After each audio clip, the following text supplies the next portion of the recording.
Australia has marked the 20th anniversary of the restoration of peace in Timor Leste.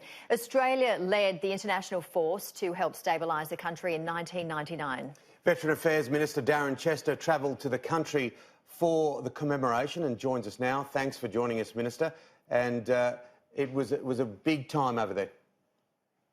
Well, quite extraordinary to see the warm reception that the Australian veterans received. So many veterans returned for the 20th anniversary of Interfet. Of course, Sir Peter Cosgrove, our former Governor-General who led Interfet, was there, and I've got to say Peter Cosgrove is a very popular man in Timor-Leste. He was very well received, very warmly received, and I was there with the Minister for Defence, Linda Reynolds, and there was obviously commemorative activities, but also a chance to talk about the future relationship and how we can continue to work together with one of our nearest neighbours.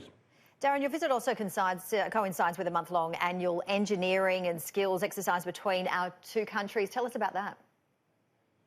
Well, there's some great work going on with current serving members of the Australian Defence Force in Timor-Leste. We're working closely with them on a range of things, whether it's their own defence activities, but also working in terms of supporting some of their veterans as well. Keep in mind, Timor-Leste went through extraordinarily difficult times. So they've got veterans now from the resistance, from that conflict, who are reaching middle age and confronted with physical and mental health issues as well. So we're trying to work together on the ground as much as possible. One of the best things we're doing, I guess, in terms of our relationship with Timor-Leste as well, is the Pacific Workers Program, where skilled workers are coming over and working in the harbour sector here in Australia, and that works on a number of fronts. One, it obviously helps get our crops picked here in Australia, but also results in increased wealth in Timor-Leste, which is an emerging nation. It's a young nation and is confronted with issues like poverty and economic independence. So it's a strong relationship, and one I think we will see flourish in the future.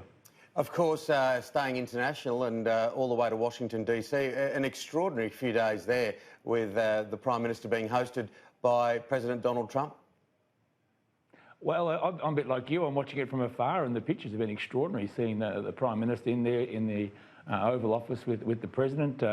And I think the warm reception we received, I guess, reflects that strong relationship, whether it's our economic relationship, our defensive relationship, trade, our strong people-to-people links. I think, keep in mind, guys, next year we commemorate the 75th anniversary of the end of World War II, and obviously here in the Pacific region, the Americans and the Australian troops at that time worked very closely together in the protection of our nation. And Darren, before that, Donald Trump suggested potential action against Iran. Would Australia join another US-led operation in the Middle East?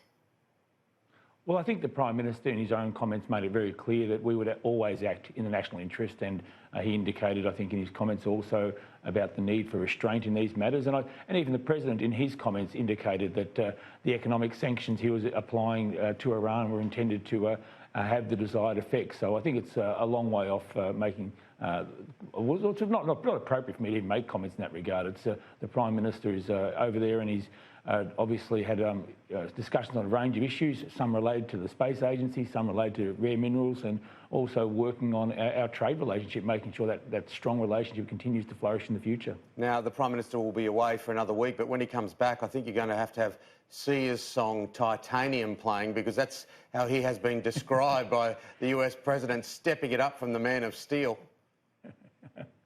Yeah, it's a colourful turn of phrase. I mean, I guess from afar we look at President Donald Trump, and he is a colourful character with a turn of phrase that perhaps we've never seen before. And I think some of our colleagues, when the Prime Minister gets back home, might give him a bit of ribbing about being the Titanium Man, the Man of Titanium. It's something that I think some of his cabinet colleagues might take the chance to address the Prime Minister with. I mean, I think I might just stay at that topic before I get myself into trouble. No.